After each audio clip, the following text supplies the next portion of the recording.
Hey there, welcome to another episode of Coffee Solo on Sunday, August 24th. It is 1:35 as I'm recording this right now. It's been a few days through the week. I always say, oh, that's right, I gotta, and then I don't. It's been a mildly busy week full of distraction, and I did want to get the website stuff at least posted, at least a starting point that is officially properly published and so on. So we got there. I'll mention that. But first, the title, and by the way, I did write some notes for today's episode, so not off the cuff completely. Today's title, Electricity is Good. I'll get into it. The summary you can read very briefly. 2 power failures on Saturday. One was in the morning and one was in the evening. Not morning, afternoon. I think it was about 3 o'clock in the afternoon. So daytime and one at night. So 2 power failures on Saturday, not very long. They were minutes, probably 2 minutes, but even one in a day is something I do not recall from many years here in the northern part of the city of Las Vegas. Things have been pretty good. So that's a little crazy.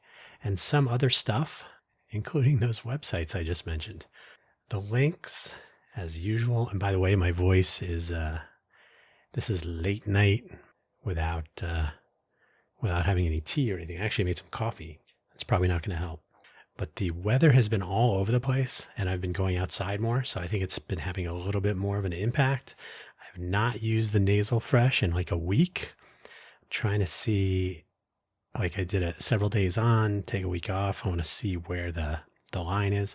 Still a good product. That is not commentary on the quality of it. So when I tell you the affiliate link, you should feel as though that is my personal endorsement of the product. I still use it all the time. Just right now, I'm trying to see how much I really need to use it.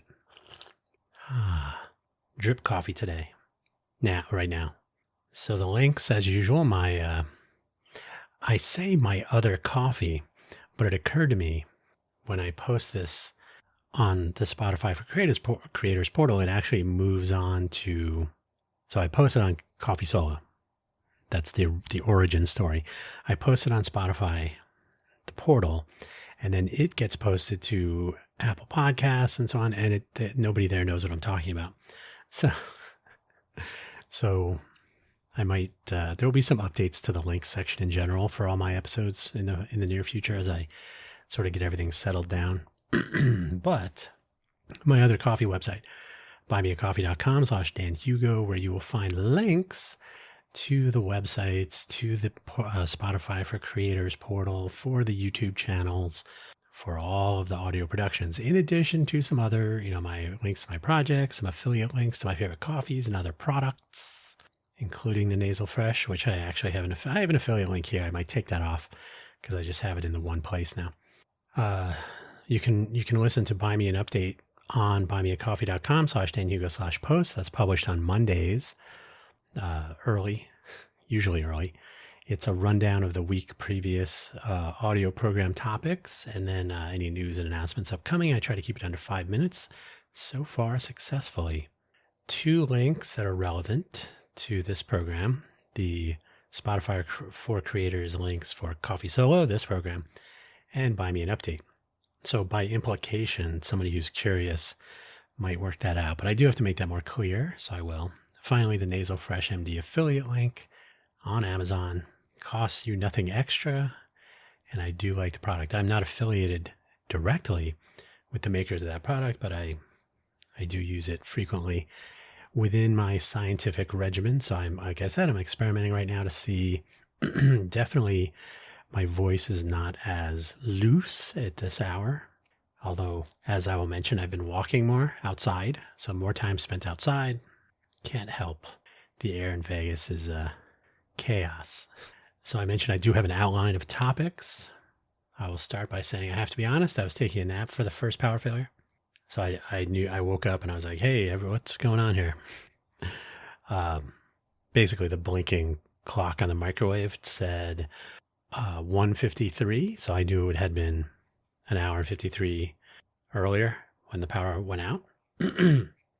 It must have been very briefly. I mean, it must have been like a minute or something. And the second one was as well because why do I know that? I don't remember how. Well, the second one I was here, I saw that my computer, my monitor shut off, and I really got to work that out better. I need to have my.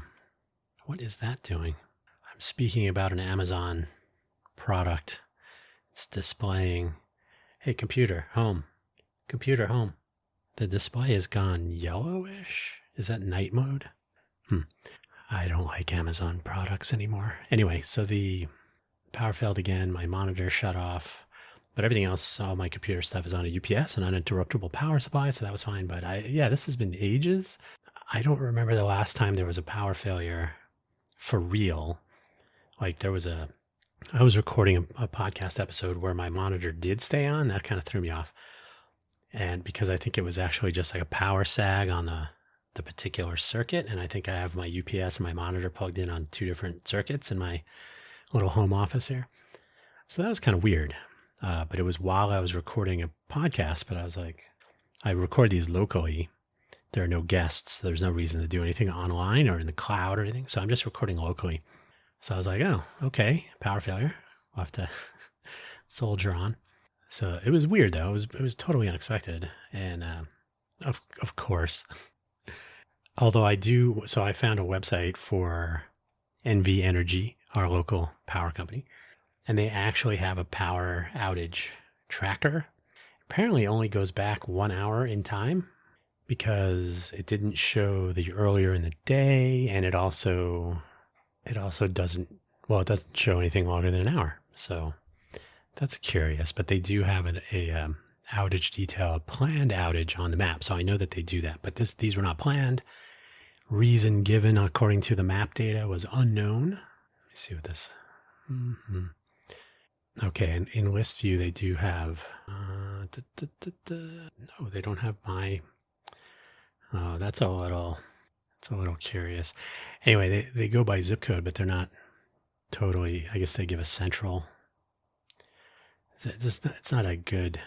I don't know who designed this layout. Anyway, they do provide the information. Now, in California, they used to do a little chart, like a plot of current usage, updated every minute or something. So you could tell if you were heading for a rolling blackout. So this is not quite as sharp, but also they claimed for the outage in the evening, I think it was like 9 p.m., 8:30 p.m. on 23 August. They showed that 5 customers were affected, I think it was. And I was like, if one is an apartment complex with lots of people living in it, I guess. Yeah, I don't know about that.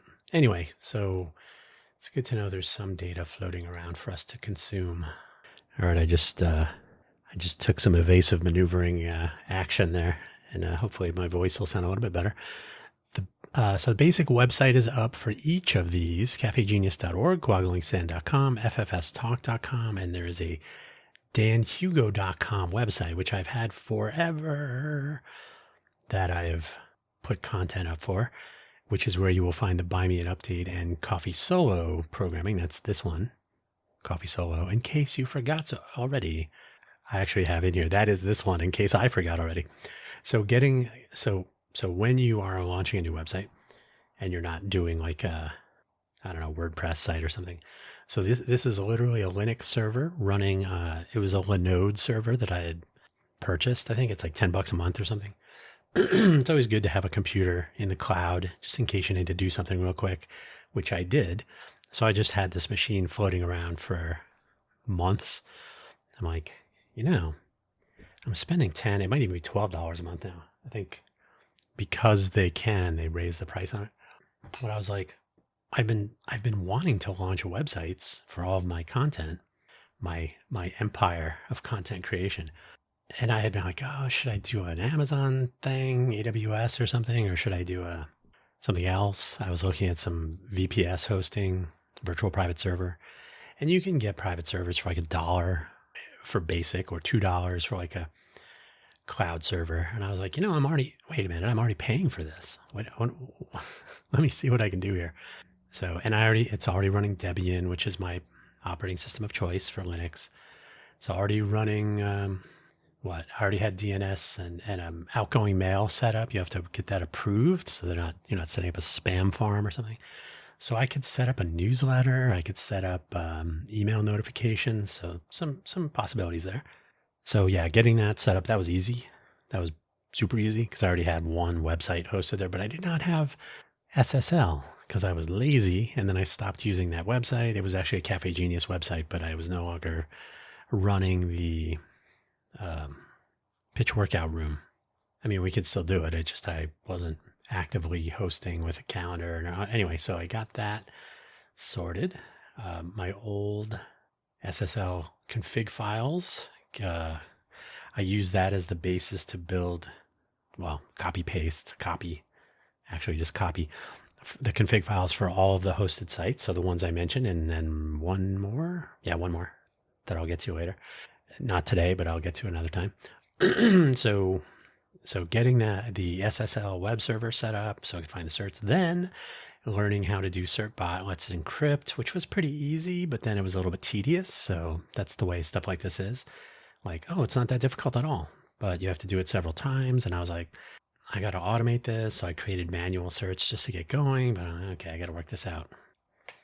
Also, right in the middle of everything, my danhugo.com domain was coming up for renewal, so I'm transferring it from GoDaddy to Pork Bun.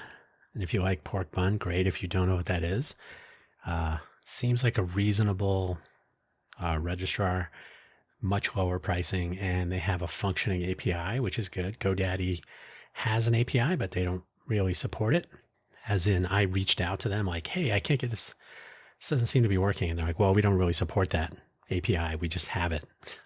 I'm like, great. I've given them too much money over the last 20 years or something crazy. So enough of that. So I got the certs, got the basic website configuration. Then I had to generate HTML files for everything and embed the player and set up the button. So just little tedious stuff and scaling it across multiple sites. I'm like, all right, I'll just make one usable landing site so that I can at least make sure everything's working. If somebody goes to the site, they'll be able to, okay, there it is. That's good. I can find the Spotify and the whatever. So that's where it is so far.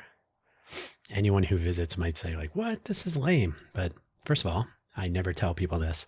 I mean, I never convince people otherwise. I'm not a website designer. I'm not an aesthetic content creator or publisher or whatever. Yeah, website designs for me are going to be functional. Not that these are particularly functional, but they're minimal, but they work. The whole idea was when you click on something, it doesn't give you a bad certificate. It doesn't give you this site is unsafe, unencrypted. You want to leave and return to safety or whatever the error messages say. And I wanted to get the certificate creation process. So I know how that works now. So super easy, really. And I wanted to I just needed to have content in place so that if somebody clicks on a link, there it is, still there. Bam, good. So now I can build on that, which is, there's an engineering school of thought.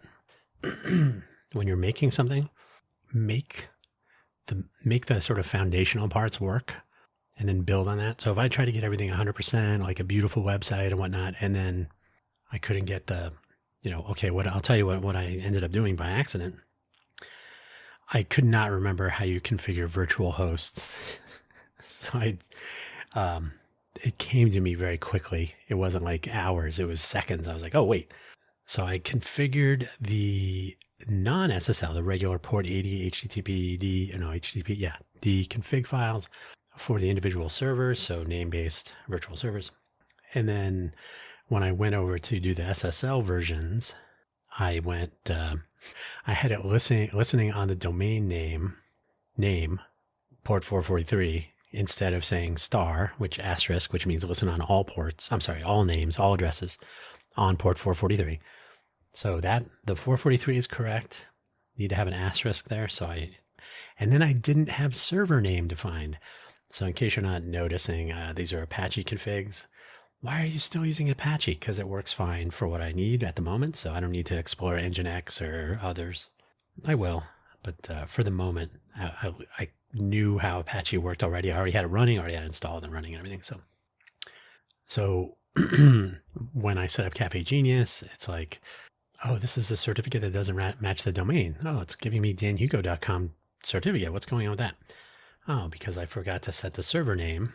So it's going in the order. Anyway, so everything was correct, except I had literally had server name commented out. So yeah, it's just a little stuff like that. So that's all sorted now. Power stays on. It's all good.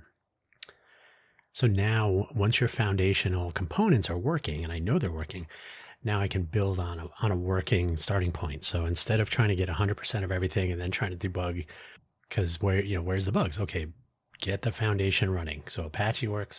The port 80 is used for site site verification for the Let's Encrypt thing. So that was already working. So yeah, a bunch of things were already working and worked through it and all. So that's some hand waving right there. But so yeah, and to be clear, there are not websites for Buy Me an Update and Coffee Solo because there already are. buymeacoffee.com/danhugo/posts and Ko-fi, ko-fi.com/danhugo/posts for this program, Coffee Solo. So I'm like, I don't need to deal with more domains at this point. And they're both sort of personal projects. They'll fit nicely into the Dan Hugo umbrella. So there you go, danhugo.com. If you visit that site, you'll see as I'm speaking right now, you'll see a very, very basic, here's an embedded player for the most recent episode. Here's a link to the Spotify profile where you'll find Apple Podcast, Amazon Podcast, and Spotify and RSS feed, and then the YouTube link. So there, if you visit youtube.com/@Dan Hugo, you will see both of these intermingled as videos, but each one has its own podcast that it reads from the Spotify for Creators. So there you go. That's the way all the channels are configured. So therefore, as a starting point, all the content looks the same. Basic, same functionality, different specific parameters. So if I were interested in people complaining, I'm sure they would. These look horrible. These are ugly. What are you? I am a software engineer. I'm not a web designer. So go away. Excuse me. Yeah, definitely got some congestion going on here. I'll apologize now. So for some reason, and in fact, got to be honest, I was literally just watching, right before I started recording, I was watching the eating of a huge pancake with ice cream and stuff in Germany, I think. I've become hooked for the moment. It used to be reaction videos. I still watch those every once in a while, but I'm like, oh, you know what? Beard meets food. It's a mukbang channel. That means people eating for sport, overeating, competitive eating. So it's a YouTube channel. It's a British man and his beard. He does have a nice full, very long beard. It's probably 6 inches, 8 inches, maybe 8 inches, probably. Yeah. He's visiting various establishments, including here in Vegas, to eat. In fact, one I saw earlier was Mario's Pizza. Was that it? It was for the Mario characters from the game. I can't remember what the name of the store. He shows he's outside. He goes in and they eat this huge pizza, and good for him. So there have been a few in Vegas, but around the world. So he eats with reckless abandon, to be sure. It is completely bizarre. Absolutely bizarre to me that people want to do this. I do not understand it. I don't get it at all. Now, I used to go to food truck events, and we would eat from 5 food trucks. So yeah, 5 food trucks. Had a little pause there. The air conditioner came on. I like to turn it off so it doesn't add more noise. I mean, I'm adding enough right now, right? So I used to go to events. It was myself, the food truck nerd. Occasionally it would be Mrs. Food Truck Nerd, and it would be sometimes Veggie Truckin' and Mr. Veggie Truckin', obviously vegetarian. So we would go to food truck events, and the idea with the 5 was that you basically you'd sample at least 5 things, 5 different food trucks, and you would try to get kind of what they made. So in other words, a beverage would not count unless it was a beverage truck, like a coffee truck or like a Pearl tea truck maybe. But yeah, you'd have to get like an entree. So we would do that. And probably that's the closest I've come to any sort of competitive eating since college. So, and even then, now, today, I don't even know if I'd be like, I'll just have one thing. That'll be fine. So yeah, I'm not exactly sure about the competitive eating and the jamming the food in your face as fast as you can. Typically, I guess it's 1 hour. I think there was a taco and beer contest here, challenge that was 45 minutes. I think it might have been, or 15 minutes, or it was something ridiculous. But in general, it's like an hour, and he's just got to eat a ridiculous amount of food. And to me, it's just not attractive. So it's really just more about seeing the places where he's going. It's almost like watching a food channel, Food Network program. So, and I will say, because it's not obvious and I'm not linking to it, just because if you want to find it, you can find it. The YouTube channel is not Beard Meets Food with an E, 2 E's. It is Beard Meets with an A, like the food. Beard Meets Food. So you can find that on YouTube. Have at it, I say. Have at it. Speaking of Vegas, the heat wave has been continuing here in Vegas. It has been staying hot. I talked about this a while ago. Usually the peak temperature in Vegas for the summer, of course, would be in the middle of July, almost exact, like July 12 through 18, somewhere in there. Historically, yes. More recently, not so much. So now, today it was, Saturday it was like 100 degrees in the evening. So that's when the temperature is coming down. So I think it was something like 105, depending on where you were at what time. So that's kind of a bummer. I was a bit optimistic about the highs returning to double digits about a week ago. I think I did a whole episode on the weather. And not a whole episode, but I mentioned it. And the forecast suggests that this may happen later this coming week, but I don't really believe it anymore. So we'll see what happens. But I think we had an excessive heat warning from whoever is still working at the National Weather Service. And that ended on Thursday or Friday, I think. But there might be another one, maybe. There might be an active one right now. So who knows? I've just been staying inside until the sun goes down, mostly. I have been upping my walking game. As you may have heard in previous episodes, I did have a pretty solid ankle injury at the end of May. I think it was May 28th. So I kicked off my summer not really being completely ambulatory, but that has improved. It didn't improve for the first few days, but almost every day, once I kind of, probably like a week. So say after the 1 week after the injury, I just never really stopped moving on it. So I didn't put my leg up and put ice on it and take a week off from life. So I've just been giving it a little bit extra every day from the previous day. So staying on it, as they say. So recently, I think it was 2 weeks ago, I started walking about 1.5 miles outside in the evening. So to kind of get back to my usual daily, almost 100% daily. Before the injury was to walk about 3 miles. This is like a baseline. So whether I went to the gym or not, this was just going outside and putting away the computer, listening to an audiobook while I'm walking around the hood. And so I have not been doing that for the summer, which has been really, really, really, really frustrating to me. But because, going outside is good. It's a good thing. So I've been doing the 1.5 miles, and now I'm up to just under 3 miles. I think it was like 2.5. And that's only because there's a loop, my normal loop, there's a way to do it so that you end up doing more straight lines. So it cuts it down to about 2.3.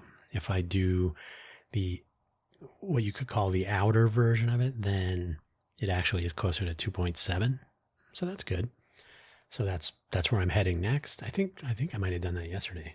Now that I think about it, yesterday or day before, who knows? But well, I've been going at night, obviously, so I don't melt. I figured I don't need my ankle or my left knee, right ankle, left knee, working together. So I don't need one of those to have a problem and like dehydrate and melt into the sewer or something like that. So I've been, but it's been good to get out and about, and the weather has been a little weird. And like I said, there's probably stuff in the air. The monsoon is supposed to be kicking in. It was supposed to have rained Friday. I don't think it did. And I think it was supposed to have rained yesterday, but then they updated the forecast and I don't think it did. So we are supposed to be getting some monsoon rains. Who knows? The monsoon rain should bring some of the particulates out of the air, return them to the ground where they belong. So we'll see what happens there. But in the meantime, yeah, certainly I am always a canary in the particulate coal mine for the air here in Vegas. Since I have been walking though, and since I have a pile of Amazon Vine things to review, I've got this thing now for insulated lunch bags. I know that sounds bizarre. A couple of reasons. One, I walk. I don't have a car. I've conscientiously ditched the car. Very happy with that decision. And so going to the awful Kroger store across the street from me, that's easy. No real melting to worry about. If I do want to go to like a Sprouts or an Albertsons or any other Target, if I want to go to a Whole Foods or a Trader Joe's, these are longer treks. This would be a ride on a bus or a much longer walk. So of course, if I want to get something perishable, I would want to have a way to bring it back where it's not melting or turning. So I got the first Amazon Vine thermal insulated lunch bag a couple of months ago. And I was like, oh, you know what I can do now that I'm walking again? So I had it sitting for a couple of months without reviewing it, so I'm awful. Put a frozen solid ice pack in it, put it on my shoulder, and walked for 1.5 miles, which turns out, because I'm not totally full speed, that normally would be, I could actually look at my quantified self records, but I think that would have been more like 25 minutes, probably. Like I'm not out there booking it, but yeah, probably 25 minutes. But it took me 40 or 45, somewhere in there. So, okay, that's fine. So I did have now, oh, look at this. I'm walking with this lunch bag, 45 minutes outside. It's 100, 90 plus, 95, 100, somewhere in there, whatever it was. I get home, barely any condensation, much less melting. It's like still rock solid. I was like, oh, this is usable. So then I got another bag. So the first one is a little bit more like narrow. I think probably 6 inches. Like if you're going to put a bento box in there with your lunch, it's got to be a narrow one. So it's definitely not even close to square. It's very rectangular and very narrow. Second one I got closer to a square. Same thing. I'm like, well, now I'm not saying it would keep your lunch cold or warm either way for hours. But I'm like, to be honest, if you're walking to a bus or if you got to jump on in a carpool or a Lyft, or if you're just driving to work or lunch, or school, and you got to carry your lunch, that's a pretty good thermal storage situation. You're going to get to wherever you're going and your lunch will probably be okay. Okay. These are, if you were to purchase them, they're like $20. Oh yeah. Okay.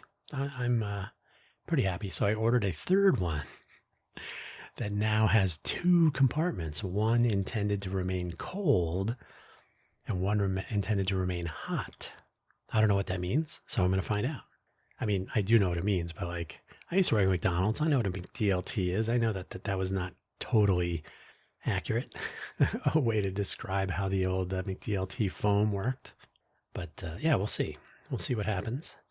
But I think that's sort of weird, perhaps, but that's my thing lately. But then I'm also watching mukbang food people stuff their faces with pancakes and pizza. So what are you gonna do?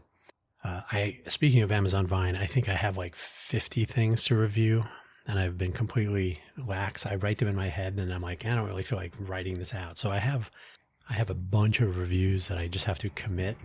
Sort of like the Amadeus of Amazon product reviews. They're already correct in my head. I just need to commit them to paper. But yeah, I have mixed feelings because sometimes I just order things that are ridiculous. Like, oh, yeah, that looks kind of interesting. On the other hand, again, I order things that I wouldn't spend money on, but end up being interesting. I would never have bought an insulated lunch bag. Now I have a third one on the way. Crazy. Speaking of crazy, Vegas is not packed right now, which is probably, this will make this okay. And I don't want to get into political mode. Not right now, or I mean, I will at some point more, but it's too ridiculous right now. But luckily, Vegas is not too crowded. So there are people that are spending serious time and energy to track the political stuff and the issues and events and interactions. And no, not the classic mainstream media. They kind of are, but there has been a dramatic difference in what gets covered and how, but depending on which outlet you choose. And that's true with independent content creators as well. So everybody has a side, everybody's tribal and all that. So it's kind of annoying, but you pretty much got to watch both sides so you can see what might be in the middle. So individuals and small independent creators, independent creators eventually get, what was the thing from Ready Player One? Clanned. They get clanned up. So they join forces and they build a little Midas touch or whatever. And good for them. So yeah, being independent is the on-ramp to join some sort of an entity. But I see yesterday, so that's Saturday, that Nevada is on the expanded list of National Guard deployment sites. I assume they're going to go with Vegas, but who knows? Could be anywhere. And our Governor Joe Lombardo, Republican, has already gotten on board with handing over control of the state National Guard to the Trump administration. So I will go on record here right now. Trump is going bananas. I think he's nuts. And by that, I mean he is absolutely out of bounds, constitutionally, legally, ethically, morally, and in other ways, probably, most likely.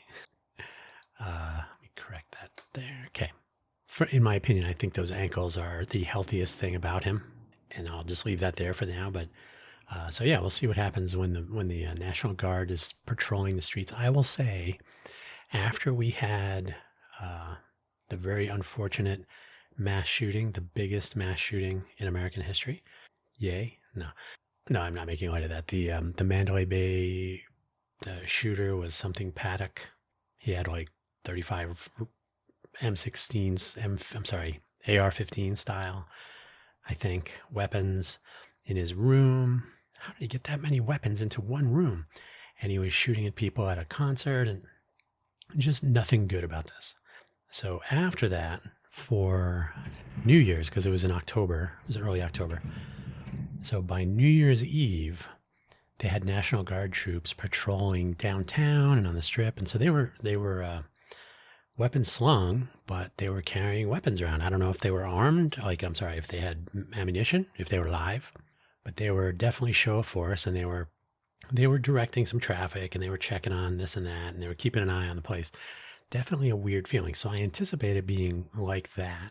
But the weird thing is, the thing that I read was that it was going to be 1,700 National Guard troops across 19 cities or something. So that seemed very odd. So I don't know what's going on. Like I said, I don't really keep track of that stuff. There are people who are, and I'm sure I'm going to hear about it. But what I have found is that the YouTubers, the content creators here in Vegas, are going nuts looking for content. So the big thing now, especially because tourism is down, numerically it is down. So they wander around the Strip, and I don't understand this, just like the competitive eating to performative eating. There's actual data, I should say, real numbers, number of people, room occupancy, gaming revenue, I should say. So you can look at those numbers and you can see how they compare over month, year over year, etc. So all of that is visible. Now, you may choose to not believe those numbers. I would not be surprised to learn that those numbers might be massaged a little bit. They might be smoothed out. Somebody might round a number up or down a little bit, maybe transpose some digits accidentally. Who knows? Could be any little thing. But when you start doing that, those numbers cascade. So the error gets worse and worse every month. If you have to massage one month and then the next month, eventually people will say, your data is completely wrong. And we'll see that at the federal level as well. So these will be interesting times numerically. But Vegas tourism is down. You can also visibly, through visual inspection, you can see, it's not as crowded. So the big thing now is YouTubers going out and capturing some content that either shows, no, look, it is crowded, or no, look, it is not crowded. And it's a little bizarre because, to the casual person, if I was going to go to Vegas, I'd like to go when it's not so crowded. So So if somebody said, oh, nobody's going to Vegas, I'd be like, get me down there.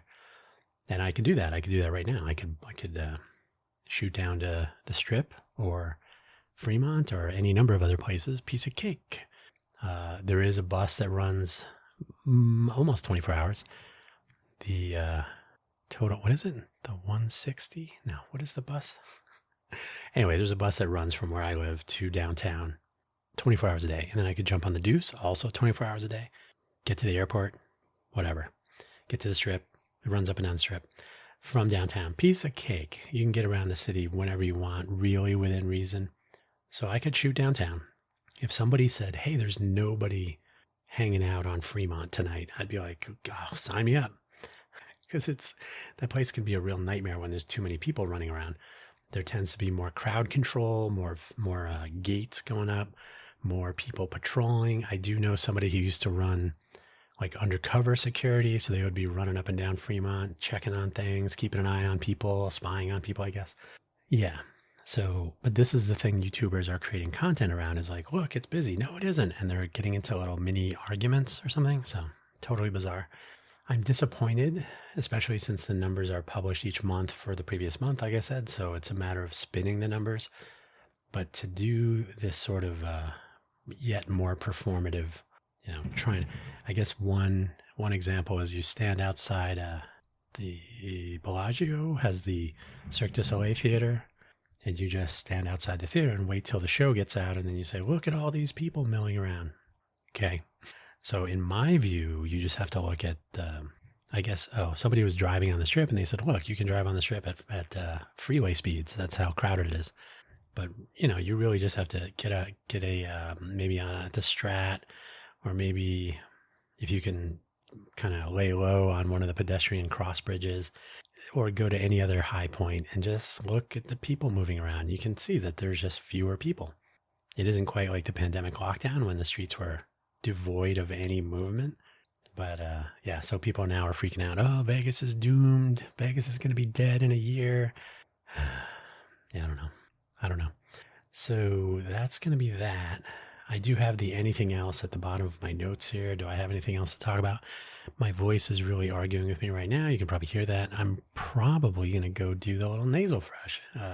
Probably should have done that earlier today, but I wasn't really sure if I was going to create this episode now or wait till tomorrow or tonight, I guess. But yeah, I'm going to go do that, see if I can clear out some of my whatever's going on here. And I'll just say, I don't want to be too graphic, but it's literally congestion that gets into it comes up from my lungs, basically. So it's through the pharynx, through the larynx, and it obstructs my vocal cords so that they sound higher. So it makes the pitch of my voice sound higher, and it sounds more labored, and that's very annoying. So the nasal fresh only affects the top of the sinuses. So I have to make sure that I'm not getting like I don't have like a chest cold or anything. I did a couple weeks ago, but there could also be some, like I breathe in some dust or something. If that gets in my lungs, there could be an allergic reaction to that. The exciting life of Dan Hugo. It's hard to fathom. Luckily now I have that website up. I've already had a Medium account forever. I just haven't written any articles for it lately, but I could write pages and pages about this. Maybe I should. So on that note, I think I'm going to cut it short. I could probably talk for another hour, but I don't feel like it. So I'm going to let it go for tonight. So the website stuff is in motion. Content is published. So like I said, I have a baseline to start from. The links to all these will be available in all the usual places. So YouTube enables links to a homepage. I get to look and see if Apple Podcasts has that. I'll look and see if Amazon has that. Amazon might pull it out of the RSS feed. What do you call it? Apple might. What I've seen is that you get this, you have to sign up your feed and validate that you are the owner of it. Okay. And then like YouTube does something like this, and then they will explicitly not pick up changes. So if you change the cover art for your podcast channel, which I did for Cafe Genius, you're like, hey, how come it didn't pick it up? And then you got to read some instructions and, oh, okay, it doesn't. You have to update it manually after. Makes sense? Not. And then the new one, which is actually the new one to me, I didn't know it was going to be happening all the time. is that YouTube will somehow mark recently published episodes as private. So if it reads the RSS feed, picks up a new episode, pulls in the content, the audio, creates a video with a single frame video, so the cover art, so you can watch it on your television if you really wanted to. But you can listen or however you want to consume, great. And then it marks it as private, even though I have all settings, private or public by default, public, mark new episodes public, whatever, wherever I can make that setting, I've done it. There's at least 2 places. I did some searching. I think I found some Reddit articles from 9 months ago at least. I think those are the more recent. It's been a problem for months. And people are like, I don't even know what to do. So I kind of was diving into that a little bit. I'm like, I guess the best way to go is either try, you can definitely set it with the API.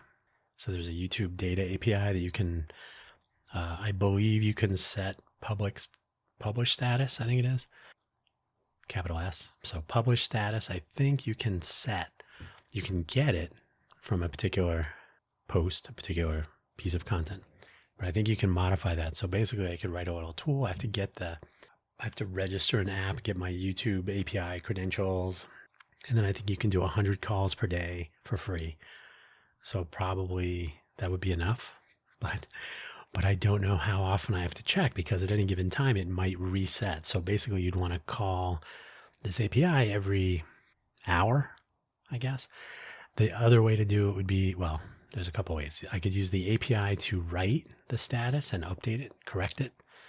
And I could pull the content down with the RSS feed. Did you know YouTube channels have RSS feeds? They do by default. I don't know if you can turn that off, but you can publish an RSS feed of your YouTube channel. Fun fact. So I could just read the RSS feed every once in a while, periodically, for free. And I would be able to determine if one of the RSS entries has been popped off the stack. Right? Why are there fewer episodes published now? And then I could call the API to set that. Or I could use the Playwright API. Well, it's a browser API. I could use that to physically read YouTube pages through the browser as though I'm a human. That might be the like less involved way to do it. And I could learn how to use Playwright because I've been wanting to do that. So I might do that. But either way, my episodes will be published and then marked private, and then I will mark them public manually. And then sometimes they get marked private again. That's the world your YouTubers exist in. And because Google is Google and YouTube is YouTube, you just have to suck it up. So that's where we are. I'm gonna let this episode end. I can hear noisy Raymond upstairs. Sounds like he's practicing for a basketball game, perhaps. So my voice is throwing in the towel for me. So have a good one. Thanks for listening as always. Take care. Thank you for your support as a listener, and check out my other content and tell your friends. Word of mouth. Thank you.